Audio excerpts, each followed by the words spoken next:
Lex, and I am back with another video. Today we're going to be talking about the pros and cons of doing a big chop. As you guys know who have been subscribed and following my natural hair journey, I did go ahead and do the big chop when I believe I was maybe like 4 or 5 months post relaxer when I did my big chop. And now it's 4 months post big chop. And I just want to give you guys, a good video on how I feel about it. And before I get into the pros and cons, I just want to tell y'all about my hair growth oil. This is Lady Lex growth oil. You can order it. I will put the link in the description to order it. A lot of people have been asking questions about it.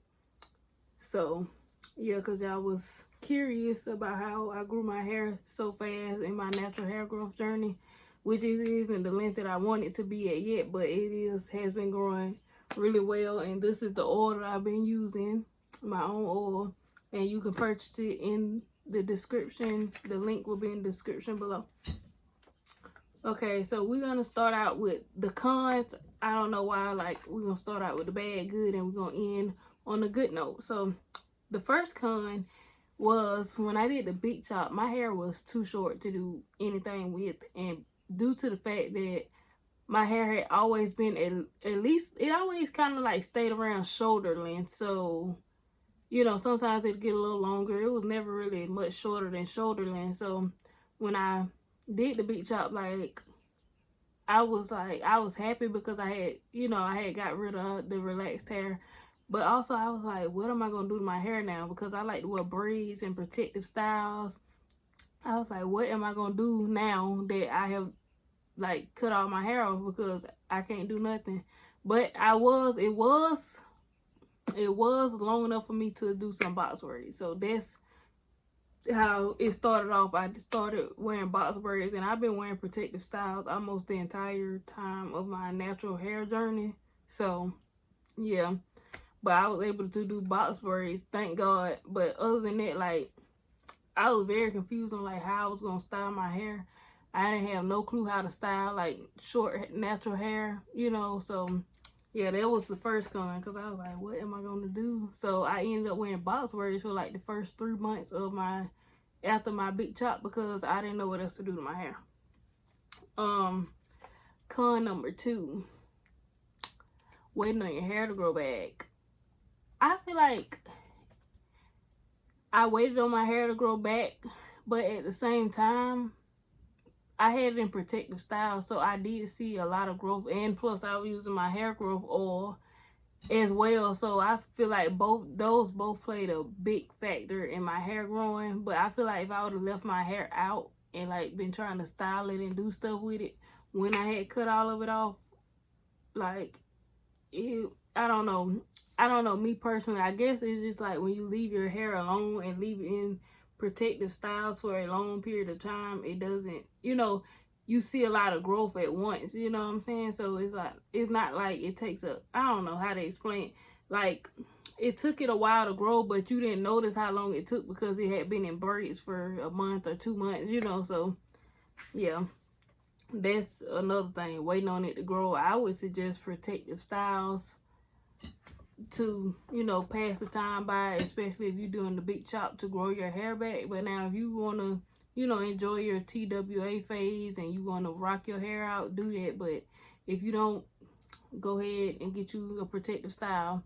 I'm finally able to wear crochet braids. As y'all can see, I did these maybe a couple days ago, but I was finally able to get crochet braids because before my hair wasn't long enough. So I have just enough hair now to do the braid down pattern. So I'm gonna try to, wear these as long as I can. The third con I feel is not knowing what to expect with your hair. Because before I put the crochet braids in, I was playing around with my hair. I had took my knotless box braids out, and I was kind of playing around with my hair, trying to define my curls using Eco Styling Gel. Of course I had been doing hot oil treatments, but just trying to see, how to get my curls really defined.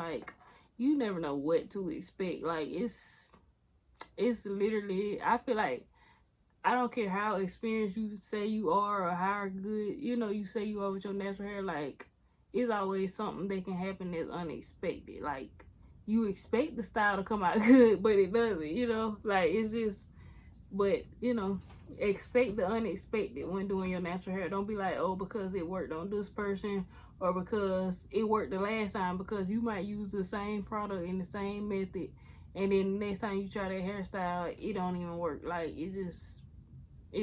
natural hair does what it wants to do, but you gotta love it. But those are my cons, so we're gonna go into the pros. Okay, the pros of doing a big chop, I was very happy because I feel like my hair was healthy when I was relaxed and getting a relaxer and stuff. I feel like my hair kind of hung around the same length, around shoulder length, maybe a little longer. I feel like it was because I didn't cut my ends enough, and then I felt like I got tired of cutting my ends, like, because I was like, every time I turn around, it's a split end. So that's a big pro. Like, once you do the big chop, honestly, you don't have to worry about cutting your hair again for probably a few months, because, or depending on how often, some people only cut their ends once a year, some people cut their ends every month, it just depends. But once you do a big chop, it's like you almost have a clean slate, depending on how long, whatever. But I wouldn't suggest to cut your ends every month, but you definitely need to do it pretty often so that your ends stay good. So yeah, you start off with a clean slate and your hair is healthy when you do a big chop. Number two, I feel